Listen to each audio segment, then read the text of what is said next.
Okay students, once again welcome back to the Akash online classes by Ranji sir. Very long time again I am back. Actually there was some technical problem, mobile was not working, therefore it was not uploading my video.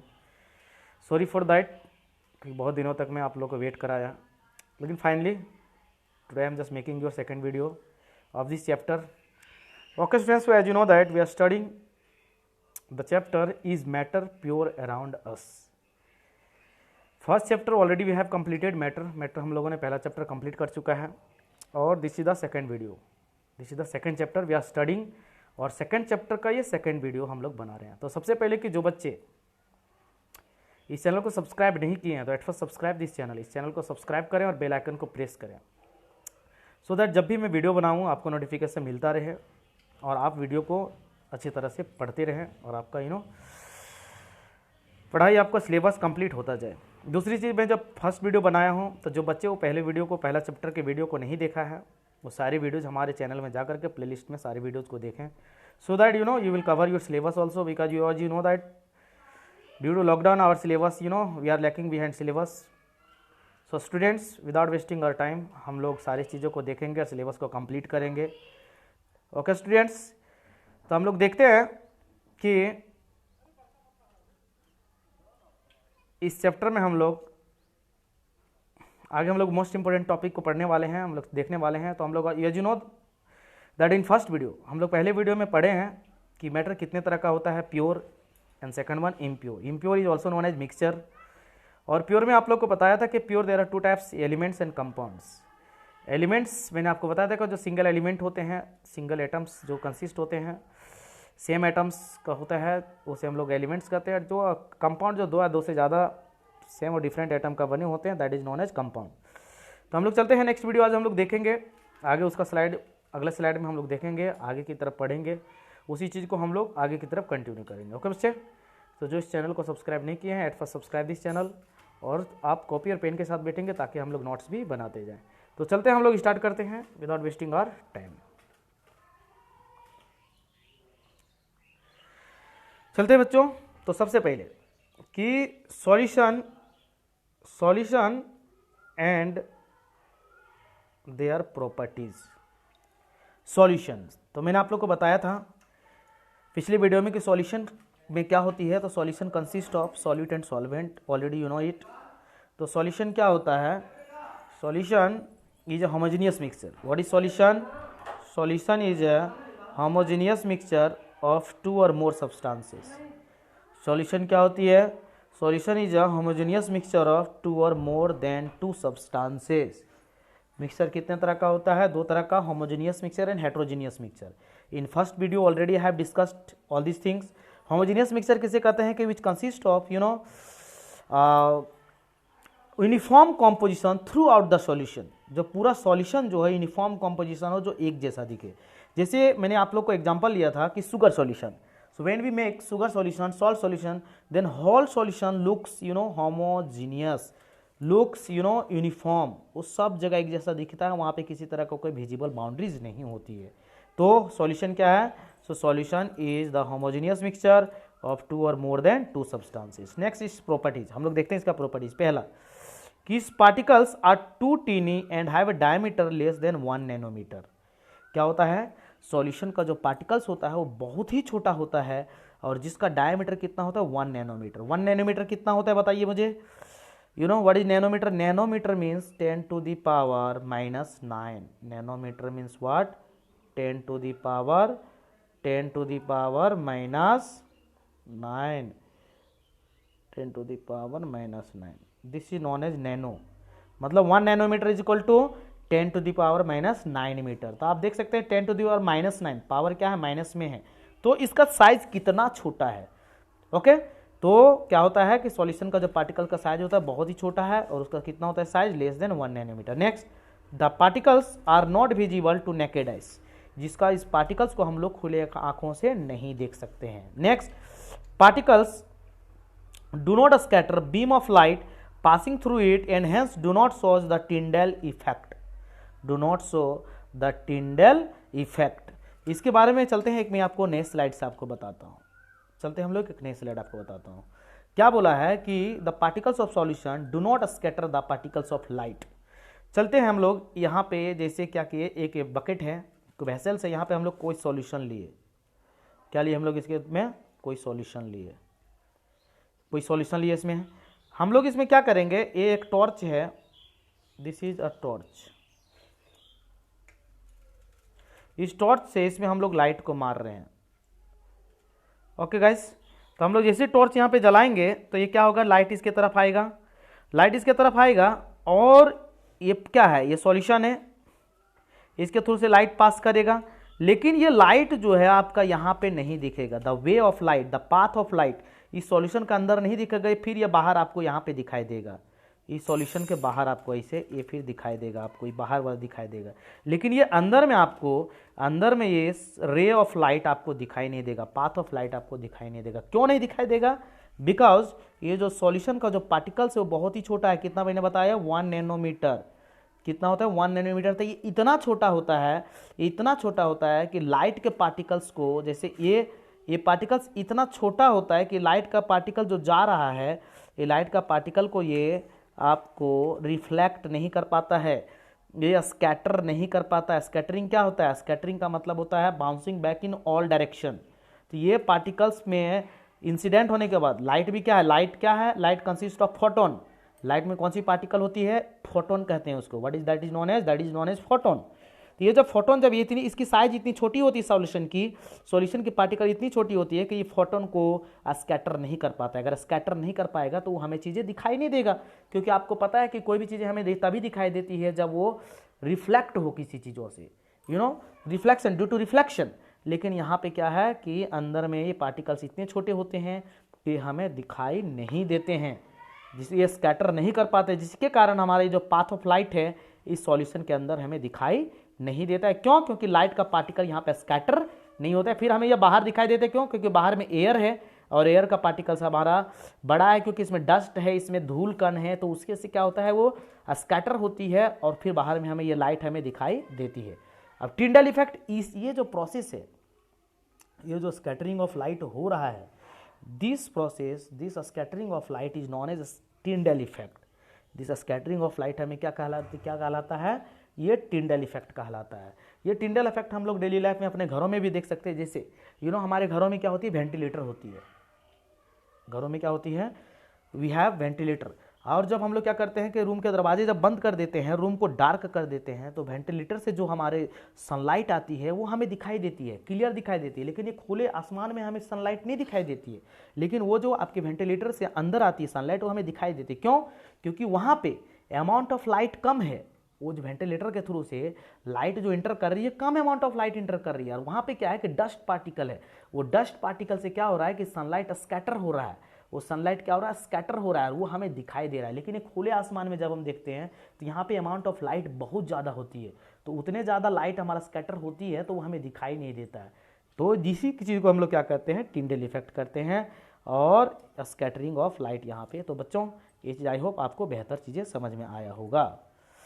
तो solution क्या होता है? Solution में हमारा light particles को scatter नहीं करता है, तो इसीलिए यहाँ पे लिखा है, देख सकते हैं कि particle do not scatter a beam of light passing through it and hence do not show the Tyndall effect. तो यहाँ पे टिंडल इफेक्ट आपका नहीं दिखता है, किसमें? सॉल्यूशन में। ओके गाइस, नेक्स्ट कि the solute particles never settle down on keeping undisturb. Never settle down कहने का मतलब है कि जैसे एक मैं एग्जाम्पल लेता हूँ फिर से, कि अगर हम कीचड़ और पानी की मिक्सचर लेते हैं तो और उसको कुछ देर के लिए छोड़ देते हैं, तो what you will observe that कि after some time that mud settle down at bottom. क्या हो रहा है? कीचड़ अपने आप वो बॉटम में जम गया है, बैठ गया है। लेकिन जब आप चीनी की शरबत बनाते हैं तो उसको कितने देर के लिए भी छोड़ देंगे तो आप नहीं देखेंगे कि चीनी नीचे बैठ गया है। तो यही चीज़ बता रहा है कि सॉलिड जो पार्टिकल्स होता है वो कभी भी आपका सेटल डाउन नीचे नहीं होता है। किसका पार्टिकल्स? सॉल्यूशन में।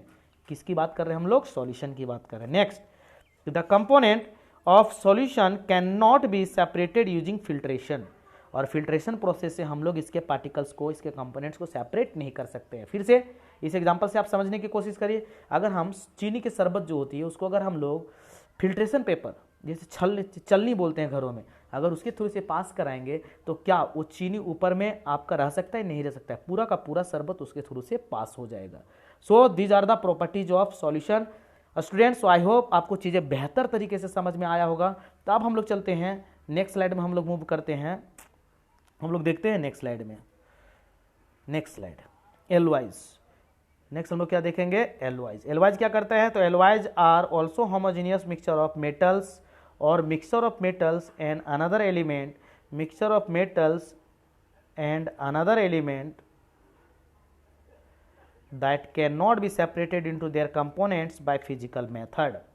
एलवाइज क्या होता है? एलवाइज जो होता है दो या दो से ज़्यादा मेटल का कॉम्बिनेशन होता है। कैसा मिक्सचर होता है ये मिक्सचर कैसा होता है? ये भी होमोजीनियस होता है, ये भी आपका पूरा एक जैसा दिखेगा। इसको फिजिकल मेथड से, फिजिकल मेथड मतलब अपने हाथों से फिजिकली उसको हम लोग सेपरेट नहीं कर सकते हैं। इसका कुछ एग्जांपल्स है। स्टील, आप लोग देखते होंगे, you can see that bicycle का हैंडल, जो साइकिल का जो हैंडल होती है और साइकिल का जो रिम होती है चक्के की, वो स्टील की बनी होती है। तो स्टील क्या है? वो एलवाई होती है। और स्टील के क्यों बनाते हैं? क्योंकि एलवाई जो होते हैं, एलवाई में रस्टिंग नहीं होता है, एलवाई में जंग नहीं लगता है। इसलिए आप देखते होंगे कि चक्के जो होती हैं, चक्के का जो वो आपका रिम होता है उसमें जंग नहीं लगता है, हैंडल जो होती है उसमें जंग नहीं लगता है। तो स्टील क्या है?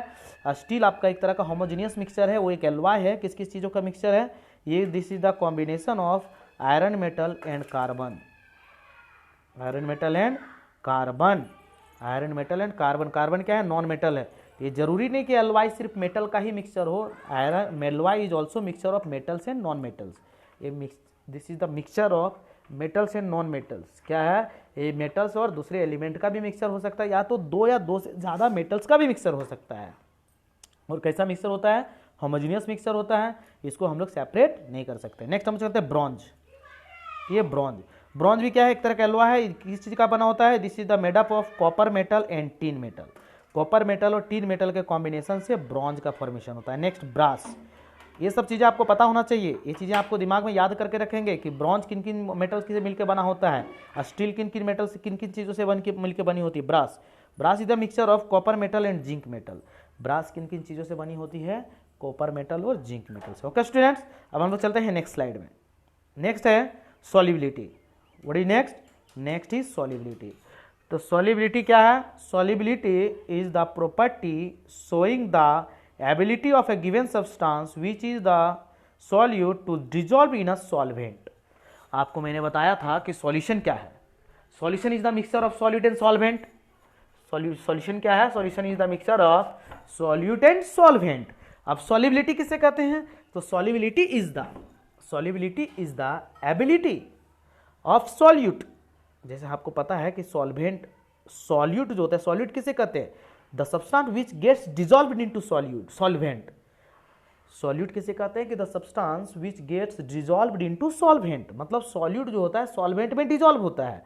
तो सॉल्यूट का जो एबिलिटी है, जैसे कुछ सॉल्यूट ऐसे होते हैं जो तुरंत सॉल्युबल हो जाते हैं, कुछ सॉल्यूट ऐसे होते हैं जो तुरंत सॉल्युबल नहीं होते हैं।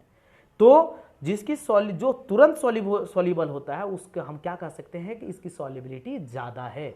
और कुछ ऐसे होते हैं जो बहुत लंबे समय के बाद सॉल्युबल होते हैं, तो हम क्या कहेंगे? उसको सॉल्युबिलिटी उसकी कम है। तो जो टेंडेंसी है, जो एबिलिटी है to dissolve in solvent, that is known as solubility. It is measured in terms of mixture amount of solute dissolve in a solvent at equilibrium.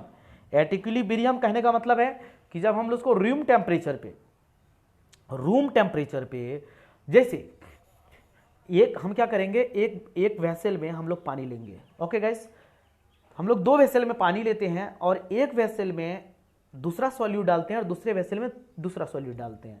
अब हम ऑब्जर्व करेंगे कि कौन सा सॉल्यूट जल्दी डिजॉल्व हो रहा है। अब जो सॉल्यूट जल्दी डिजॉल्व हो रहा है उसका दोनों का टेम्परेचर सेम रखेंगे, रूम टेम्परेचर में रखेंगे। इक्विलिब्रियम मतलब एट रूम टेम्परेचर। तो रूम टेम्परेचर में दोनों को देखेंगे कि कौन जल्दी सॉल्युबल हो रहा है। तो जो जल्दी सॉल्युबल होता है तो हम कह सकते हैं कि this solution has higher solubility और that solution has lesser solubility. Okay students, so the resulting solution is called saturated solution.